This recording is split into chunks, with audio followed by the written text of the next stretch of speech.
Bueno, vamos a dar paso a la segunda de las ponencias de esta jornada, que va a estar a cargo del hermano de la Hermandad de la Santa Cruz de la calle Sevilla, José María Márquez Pinto, y que se titula Las Salas, una tradición perdida. Y a continuación de esta ponencia pues haremos una pausa.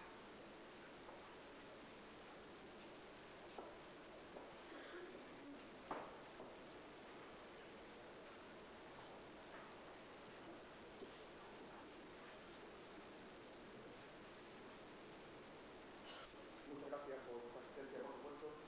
En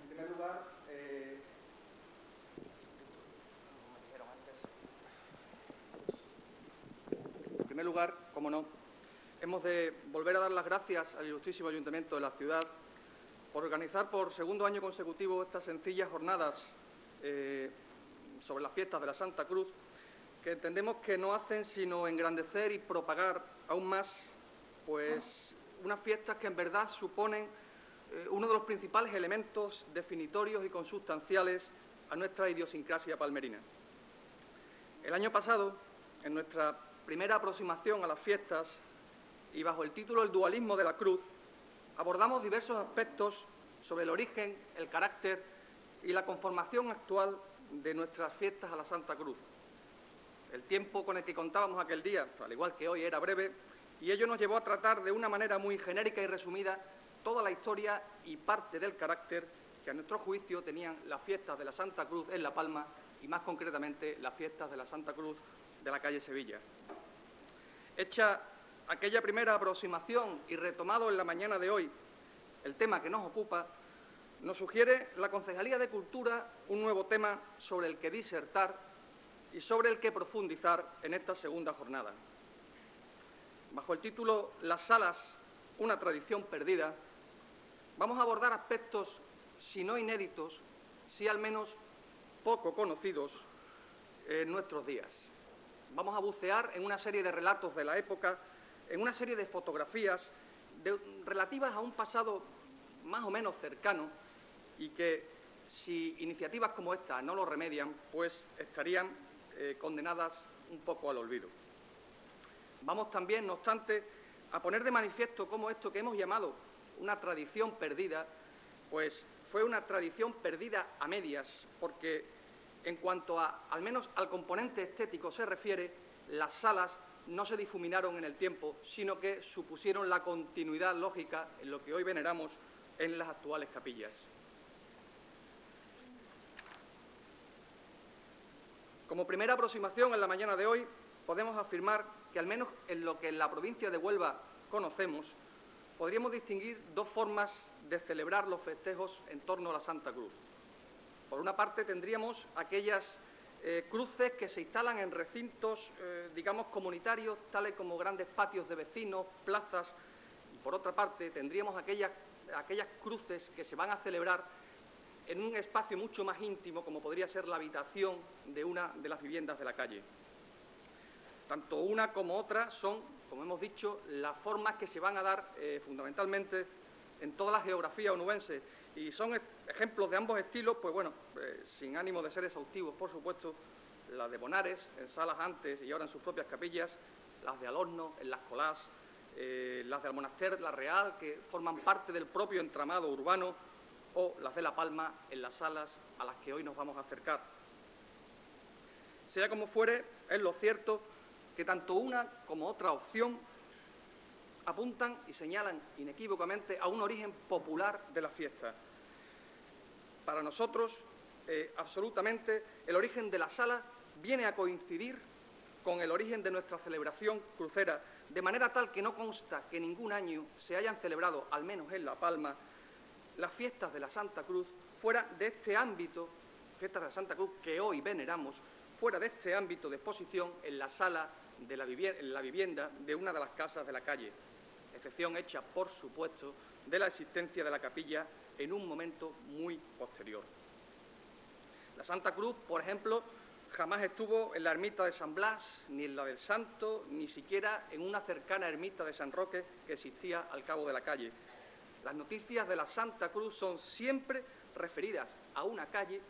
y a su custodia y a su exposición en una de las casas de dicha calle. Este hecho, como decimos, señala el carácter inequívocamente popular de la celebración y apunta al origen, ya que si partimos del hecho de que la cruz es de la calle y que sin la una no hay la otra, una cosa es evidente: en la calle lo que hay son casas y en las casas lo que hay son habitaciones. De ahí que la cruz pase a ocupar una habitación, una sala de las existentes en esas casas y no un altar, nunca un altar en la parroquia, ni a una ermita de las que existían previamente en la localidad. Hoy, como he dicho antes, se nos podría argumentar que la Santa Cruz tiene una capilla propia y que esto no es coherente con lo que estamos diciendo. Pero no debemos de perder de vista dos aspectos fundamentales. Lo primero es que la existencia de la capilla es algo absolutamente cercano en el tiempo. Hasta finales del siglo XX, casi 2 siglos y pico después de las noticias de la Cruz, hasta finales del siglo XX no aparecen las capillas. Y lo segundo es que ni siquiera cuando en La Palma se va a construir la capilla destinada a la Santa Cruz, ni siquiera en ese momento se va a abandonar el modelo de la sala, pues a la hora de realizarla, la capilla de la Cruz se va a configurar incluso de manera física como una sala, como una especie de altar o exposición permanente, insisto, con la misma estética y, por supuesto, sin salir ya nunca de la calle. Pues bien, añadidos a todo ello y vinculado con esto que podríamos llamar fidelidad al origen de la sala, encontramos una cuestión importante sobre la que llamar la atención y que entronca también con este carácter popular o comunitario de las fiestas, ya que las salas en las que se iba a montar cada año la cruz, o mejor dicho, las casas que iban a ser elegidas para montar cada año la fiesta, la sala de la fiesta de la cruz,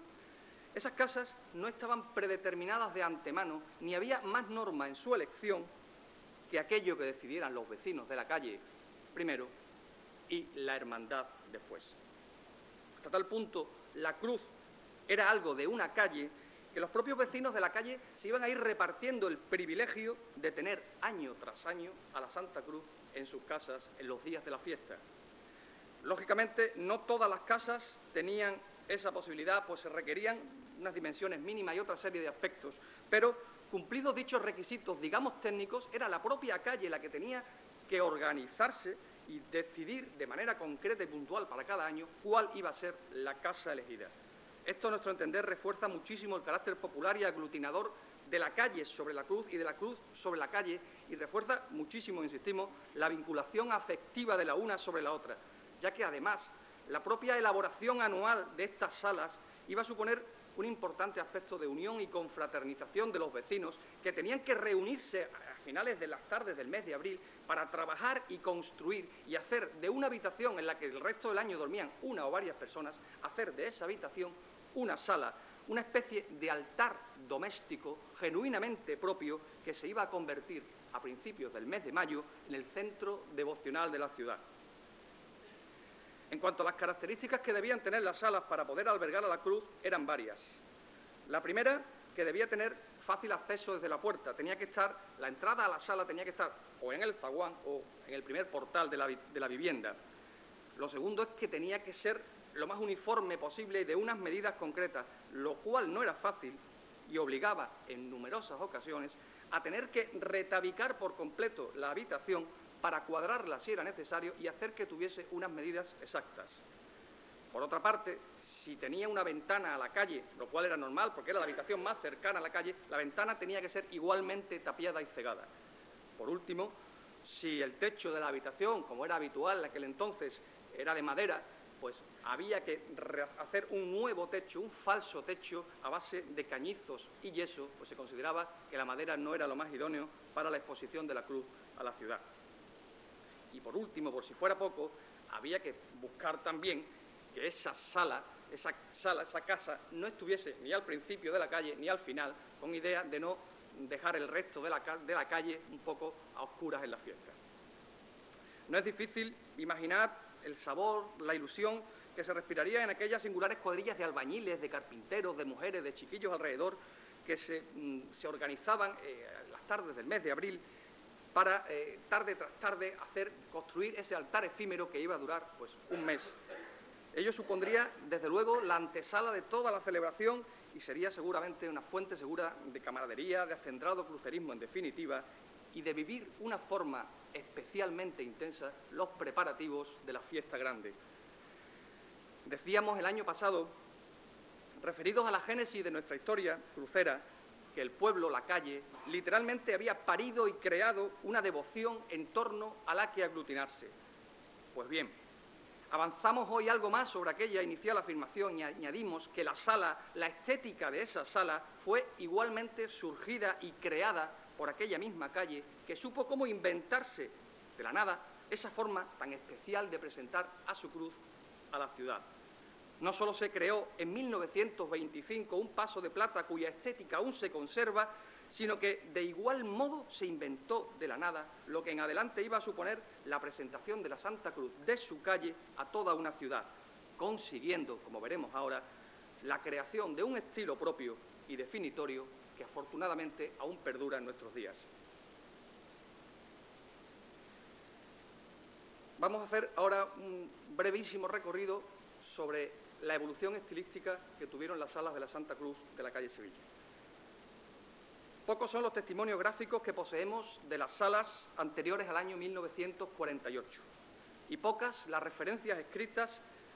más allá de algunas breves reseñas periodísticas de la época que además no abundan en detalles sobre qué era lo que se exponía en la sala. Hemos de llamar en primer lugar la atención sobre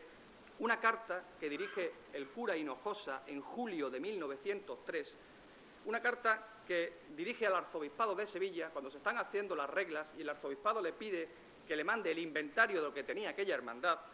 En julio de 1903 responde el cura Hinojosa, con bastante humildad y candidez, por cierto. Dice: no hay inventario, solamente posee una cruz de madera sin adornos de ningún valor. Ello nos induce a pensar que los adornos que se estaban utilizando en aquella época en las salas, si no había inventario y no tenía nada la hermandad, como decía el cura, pues esos adornos tenían que provenir directamente de las mismas casas en las que se iba a hacer la sala para la cruz, aunque posteriormente la hermandad fuese consiguiendo reunir su pequeño patrimonio. En 1917 tenemos una reseña periodística en el diario La Provincia que dice, en lo relativo al tema que nos ocupa, dice lo siguiente: la Santa Cruz se hallaba instalada en un salón del domicilio de don Cristóbal Suárez Rodríguez, cuyo salón estaba exornado con exquisito gusto merced a la acertada dirección de la distinguida señora doña Lucía Daza Zarza, esposa de don Manuel Calero, la cual, con tal motivo, está recibiendo infinidad de felicitaciones. Si unimos la carencia de objetos de la que hablaba el cura Hinojosa en el año 1903 con este comentario periodístico que acabamos de leer, es fácil imaginar cómo en aquellas salas lo que efectivamente se iba a utilizar eran los propios elementos decorativos que tuviese el hermano o el vecino en el que se iba a construir la sala. De ahí que cuanto más rico o potentado fuese el vecino elegido, pues probablemente más rica, más lujosa fuese la sala de aquel año. Así nos consta que para la decoración de aquella sala se van a utilizar elementos ornamentales propios de los existentes de las casas, tales como cornucopias, macetas y espejos. Es clara, una vez más, la vinculación popular en el origen de la celebración de la cruz, que se traduce en el propio exorno, ya que no solo se va a utilizar un espacio doméstico, sino también elementos decorativos domésticos en la exposición de la Santa Cruz. Luego, una forma novedosa y que marcó sin duda una época en la realización de las salas de la Santa Cruz de la calle Sevilla fue la cruz en el aire. La cruz en el aire no era sino colocar a la Santa Cruz en el centro de la sala sobre un montículo de flores que debajo no tenía nada. La cruz aparecía rodeada de flores y espejos por las paredes, de forma tal que la sensación que daba era de que realmente estuviera flotando en el aire, motivo de asombro de propios y extraños. Tan es así que vamos a leeros un breve comentario periodístico también del año 1951 de José Montoto, publicado en el Correo de Andalucía, referido a lo que a él le impactó esa forma de exponer a la cruz, que era la cruz en el aire. Decía José Montoto: aún no te he dicho cómo era aquella cruz. Las que vi hasta la fecha eran de madera, de flores. Esta no, esta es de plata cincelada en los talleres de Manolo Seco. Es una joya. Cuando va en procesión va en un soberbio paso que es de plata también, y cuando está en la calle está de otra manera que las cruces de mayo que hasta ahora contemplé. Nada de colchas, ni mantones, ni colgaduras, ni alfombras, ni tapices. Nada de cruz en un dosel pegado al muro. La cruz está en el aire, como dicen allí, y en el aire es de pie sobre una base a la que cubre un montículo de flores, y está puesta en el centro de la sala para que luzca sus bellas proporciones y su maravilloso cincelado y artísticos adornos de exquisito primor. Las paredes son blancas, con blancura de cal, en el techo prendido pequeños angelitos que unos a otros se pasan guirnaldas de finísimas flores, y la pared tapizada de espejos muy hermosos, con marcos de reluciente oro y con cornucopias en número crecido. Todo ello iluminado con luz fuerte da la impresión de ese ascua de oro. Lógicamente, la cruz no estaba en el aire y todo se hacía a base de un especial cuidado y un juego de luces y observando hasta el más mínimo detalle para lograr el efecto deseado. La colocación de la cruz en el aire no era, desde luego, tarea fácil, pero fue una forma de presentar a la cruz que, sin duda, marcó una época y que aquellos que tuvieron la dicha de vivirla recuerdan con especial cariño. Aquello, como decíamos, no era fácil y requería de muchísimas horas de trabajo, lo cual determinaba que cuando la cruz acababa la procesión en su mañana del domingo, ya no había tiempo ni espacio material para volver a colocarla en el aire y sencillamente se desmontaba el paso y se colocaba la peana de plata del paso en la sala con la cruz, con las flores que había lucido en la procesión. Es a partir del año 1952, 4 años después de la adquisición del traje de plata de la cruz, cuando la sala empieza a evolucionar y a enriquecerse con elementos decorativos ajenos a las viviendas y más propios del culto. Así, en esta fecha, 1952, se doran las columnas en oro de ley, se adquieren damascos y terciopelos en color rojo para tapizar las sucesivas salas. Nótese que el texto que hemos leído del año 51 de José Montoto habla de paredes encaladas y ya en el año siguiente, 1952, cuando dejan de ser encaladas y se cubren por completo de terciopelos rojos. Y entendemos que este elemento, absolutamente novedoso hasta la época, hay que ponerlo, por supuesto, en relación con el nuevo aspecto que estaba ofreciendo la cruz desde hacía tan solo 4 años antes, en 1948. Esto de tapizarse con damasco y terciopelos, a nuestro juicio, es una nota de sacralidad, una señal de sintonía con el culto sagrado más propio de los templos. Se venía de esta forma a construir una especie de altar de cultos, como lo concebimos hoy, aunque lógicamente limitado con las dimensiones de la sala, y ya no era una sala de cal blanca adornada con cornucopias y espejos, sino una sala que había cierta tendencia a evolucionar a lo que posteriormente sería una especie de camarín sacramental en la que los objetos ya iban a ser objetos más propios de culto, de plata o de madera tallada y dorada, y el color ya para siempre iba a ser el color rojo, el color sagrado por excelencia. En estos años, pues, van a coexistir en el exorno de la sala algunos elementos propios del culto con algunos de los elementos que quedaban de la exposición doméstica de las salas, añadiéndose las alfombras rojas del triduo, algunos candelabros, columnas doradas, unos antiguos angelitos de un paso de palio que existía en la palma de la Virgen del Socorro, también se utilizaban en aquellas salas.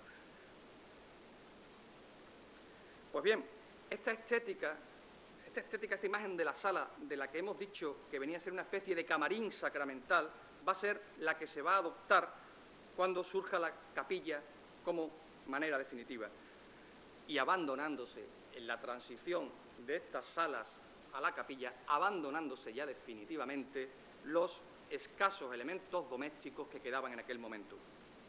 La construcción de la capilla fue la culminación de un anhelo, como mínimo tan viejo como la hermandad, pues ya en 1903 se aludía al tema de que había que construir una capilla. Sin embargo, el año en el que se construye es en 1970. Se acababan así muchas de las dificultades anuales a la hora de hacer las salas y desde luego se ganaba en vistosidad y riqueza, pues el nuevo templo erigido en el centro mismo de la calle pasaba a ser de manera permanente ya el centro devocional de la Santa Cruz.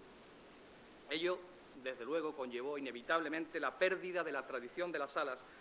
pero, sin embargo, aunque se perdió parte de aquel encanto innegable que poseían las salas, afortunadamente la forma de presentar a la cruz no cambió y la capilla adoptó la forma tradicional de las salas justo en el momento de evolución en el que aquellas se encontraban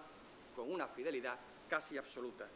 Si nos fijamos bien, el lugar en el que hoy está la Santa Cruz no es sino una pequeña sala como las de antes, con la única diferencia que está elevada para permitir la celebración de la Santa Misa a sus pies y una mejor visibilidad desde la calle, y por lo demás pocas diferencias existen. El recinto es cuadrado, las paredes están tapizadas en rojo, aparecen las columnas doradas, hay algunos elementos dorados silueteándolas, e incluso el techo, que como recordábamos antes eran de cañizo blanco, ahora el techo es igualmente blanco, en el que se inscribe una vidriera en su centro. La capilla se ha concebido, pues, como una especie de recinto en cuyo frontal, de manera elevada, se ha tomado aquella sala y se ha colocado en el frontal, de manera elevada, decimos, y desposeída ya de los elementos domésticos que aún perduraban. Pese a todo y pese a que, como hemos dicho, la estética de la sala se conservó fielmente, hubo aspectos que inevitablemente se perdieron